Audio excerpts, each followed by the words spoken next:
The Call of the Wild, written by Jack London, 1 of 20. Chapter 1, Into the Primitive.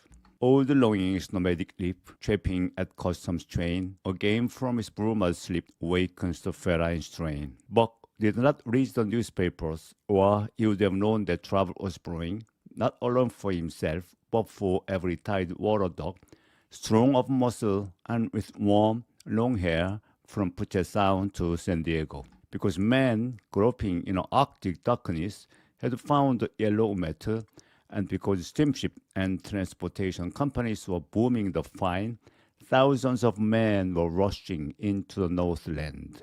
These men wanted dogs, and the dogs they wanted were heavy dogs, with strong muscles by which to toil, and furry coats to protect them from the frost. Buck lived at the big house in a sun-kissed Santa Clara Valley, Judge Miller's place. It was cold.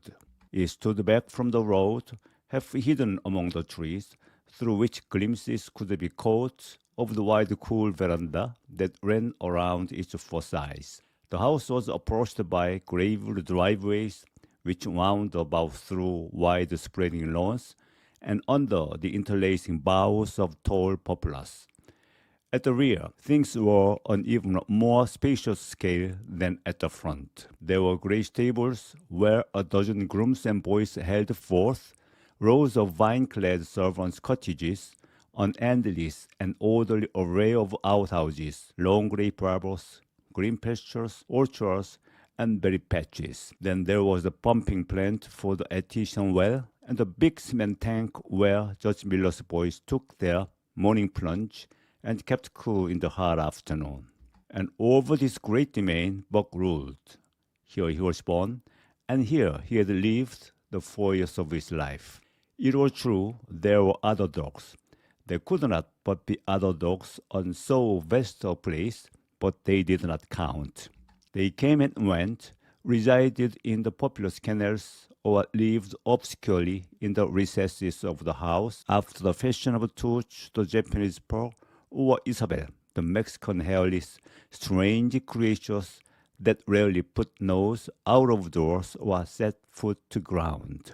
On the other hand, there were the fox terriers, a score of them at least, who yelped fearful promises at Tooch and Isabel, looking out of the windows at them, and protected by a legion of housemaids armed with brooms and mops. But Buck was neither house dog nor kennel dog. The whole realm was his. He plunged into the swimming tank or went hunting with the judge's sons. He escorted Molly and Alice, the judge's daughters, on long twilight or early morning rambles. On wintry nights, he lay at the judge's feet before the roaring library fire. He carried the judge's sons on his back or rolled them in the grass, and guided their footsteps through wild adventures down to the fountain in the stable yard, and even beyond, where the paddocks were and the berry patches. Among the terriers he stalked imperiously, and Tooch and Isabel he utterly ignored, for he was king over all creeping, crawling, flying things of Judge Miller's place, humans included. His father Elmo, a huge Saint Bernard, had been the judge's inseparable companion, and Buck bid fair to follow in the way of his father. He was not so large, he weighed only 140 pounds, for his mother, Shep, had been a Scotch shepherd dog. Nevertheless, 140 pounds, to which was added the dignity that comes of good living and universal respect, enabled him to carry himself in right royal fashion. During the 4 years since his puppyhood, he had lived the life of a sated aristocrat. He had a fine pride in himself, was even a trifle egotistical, as country gentlemen sometimes become because of their insular situation. But he had saved himself by not becoming a mere pampered house dog. Hunting and kindred outdoor delights had kept down the fat and hardened his muscles. And to him, as to the cold tubbing races, the love of water had been a tonic and a health preserver. And this was the manner of dog Buck was in the fall of 1897, when the Klondike strike dragged men from all the world into the frozen north. But Buck did not read the newspapers, and he did not know that Manuel, one of the gardener's helpers, was an undesirable acquaintance. Manuel had one besetting sin. He loved to play Chinese lottery. Also in his gambling, he had one besetting weakness, faith in a system. And this made his damnation certain. For to play a system requires money, while the wages of a gardener's helper do not lap over the knees of a wife and numerous progeny. The judge was at the meeting of the Raging Growers Association, and the boys were busy organizing an athletic club. On the memorable night of Manuel's treachery, no one saw him and Buck go off through the orchard on what Buck imagined was merely a stroll. And with the exception of a solitary man, no one saw them arrive at the little flag station known as College Park. This man talked with Manuel, and money chinked between them. "You might wrap up the goods before you deliver him," the stranger said gruffly, and Manuel doubled a piece of stout rope around the Buck's neck under the collar. "Twist it, and you'll choke him plenty," said Manuel, and the stranger grunted a ready affirmative. Buck had accepted the rope with quiet dignity. To be sure, it was an unwarranted performance, but he had learned to trust in men he knew and to give them credit for a wisdom that outreached his own. But when the ends of the rope were placed in the stranger's hands, he growled menacingly. He had merely intimated his displeasure, in his pride believing that to intimate was to command.